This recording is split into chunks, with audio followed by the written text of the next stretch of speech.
Fala galera, quem fala é o professor Bruno Sampaio e vamos lá para mais uma questão de física. A figura a seguir mostra três linhas equipotenciais em torno de uma carga positiva que pode ser considerada pontiforme. As dimensões da carga são muito menores que as distâncias consideradas no problema.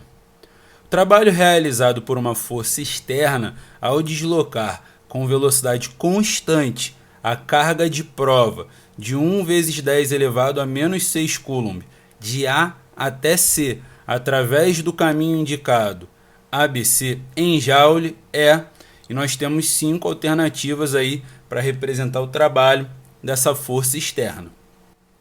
Vamos observar aqui esse trecho da ilustração que está no papel. Eu só estou representando o intervalo que a gente está estudando, que é o movimento de A para B e para C. E esses movimentos ocorrem ali entre duas superfícies equipotenciais, que estão representadas aí na ilustração original por círculos, onde cada ponto dessa superfície possui o mesmo potencial elétrico. Então esse movimento ele começa sobre a superfície equipotencial de 3 volts e depois aqui ele pula dessa superfície equipotencial para outra que tem o valor de 1 volt. Então a primeira coisa que a gente já tem que perceber, e esses potenciais estão sendo gerados por uma carga positiva. E o que a gente quer descobrir é o valor do trabalho realizado por uma força externa que está levando a carga através desse caminho. Primeira coisa que a gente tem que entender aí, nós estamos trabalhando com um movimento que é uniforme em todas as situações aí que a questão colocou. Então, seja de A para B, seja de B para C. Sendo que nessa primeira parte do movimento, que é o movimento de A para B, nós temos um movimento que é circular e uniforme. Nesse movimento circular e uniforme, ele sofre a ação de duas forças. Uma é a força elétrica, gerada pela carga que está aqui no centro das equipotenciais, sobre a carga de prova que está nesse caminho. Essa força, como a carga de prova também ela é positiva, vai ser uma força de repulsão.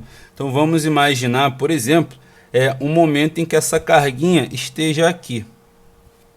Ela vai sofrer a ação da força elétrica apontando para cá, ó, sempre vindo da carga geradora da força sobre a carga que está sofrendo. E é mais sentido de repulsão, pois as duas têm sinais iguais, né? As duas são positivas.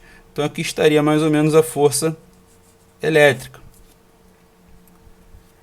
Agora a força externa, para dar um movimento uniforme, que é o movimento em que a força resultante é zero, nesse trecho ela tem que estar contrária à força elétrica.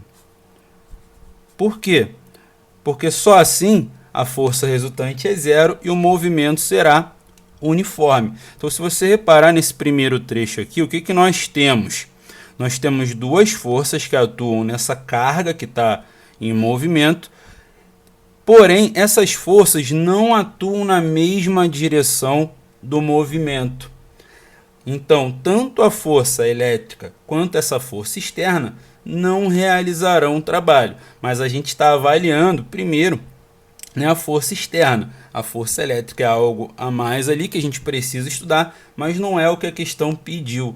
Então, já pegando isso nesse primeiro intervalo de A para B, nós já sabemos que o trabalho realizado pela força externa é zero, porque ela não tem nenhuma parte na direção do movimento. E para ter trabalho realizado, a força tem que contribuir alguma coisa na direção do movimento. Agora, a segunda etapa desse movimento é de B para C. Aqui, ó, a gente já tem um movimento que, se você observar, ele está na direção que ligaria a carga central ali da situação e a carga de prova, né? E está pulando de uma superfície equipotencial para outra. Então, o que a gente tem aqui? Quando eu tenho um movimento sobre uma superfície equipotencial, não tem trabalho da força elétrica. Isso aí a gente viu também analisando as forças. Mas quando ela pula de um potencial elétrico para outro, ou seja, tem uma diferença de potencial elétrico, essa carga vai sofrer um trabalho da força elétrica. Então agora ela vai realizar trabalho. Como que a gente vai analisar a força externa? O que a gente tem aqui, ó, imagina que nós temos a carguinha aqui. Essa carga, ela vai sofrer a ação de duas forças. Uma delas é a força elétrica. A força elétrica, como a gente está falando de uma repulsão, deveria apontar nessa direção e sentido, ou seja, no sentido de B para C. Para o movimento ser uniforme, porque ele é uniforme o tempo inteiro, né? Seja de A para B, depois de B para C, de acordo com a questão, tem que ter alguma força para cancelar a força elétrica. E essa força só pode ser a força externa. Então ela tem que estar na mesma direção e em sentido contrário. Então a força externa, nesse segundo trecho do movimento, está aqui nessa direção. Então as duas vão estar inteiras na direção onde o movimento ocorre. Então as duas geram trabalho. Porém, como nós estamos falando de um movimento uniforme, o trabalho resultante ele é zero. Nesse trecho também. Só que é zero por um outro motivo. É zero porque eu tenho duas forças realizando o trabalho, só que uma está apontando num sentido e outra está apontando em outro sentido. Uma a favor do movimento, outra contra o movimento. Então uma gera um trabalho positivo, que no caso quem está a favor é a força elétrica, e a outra gera um trabalho negativo, que é quem está contra o movimento, que é a força externa. Porém, a soma desses valores tem que ser o suficiente para se cancelar. Eu já sei disso porque o movimento é uniforme. Então, o que nós temos aqui, ó, é que o trabalho da força externa, nesse caso, não será zero e será igual a menos o trabalho da força elétrica. Então, se eu descubro o trabalho da força elétrica, eu descubro também o da força externa. E isso é mais simples da gente resolver, pois o trabalho da força elétrica ele pode ser calculado como produto entre a carga de prova e a diferença de potencial que ela está sofrendo aí nessa mudança de um ponto para outro.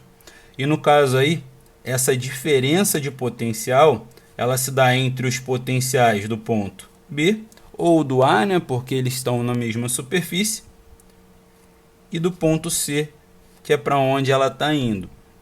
Então é só a gente colocar os valores e fazer a conta. Essa carga de prova, ela tem uma intensidade de 1 vezes 10 elevado a menos 6 coulomb. O potencial do ponto B valia 3 volts e do ponto C 1. E 3 menos 1 dá 2. 2 vezes 1 dá 2 também. E isso vezes 10 elevado a menos 6 joules. Esse valor aqui, ó, dá positivo.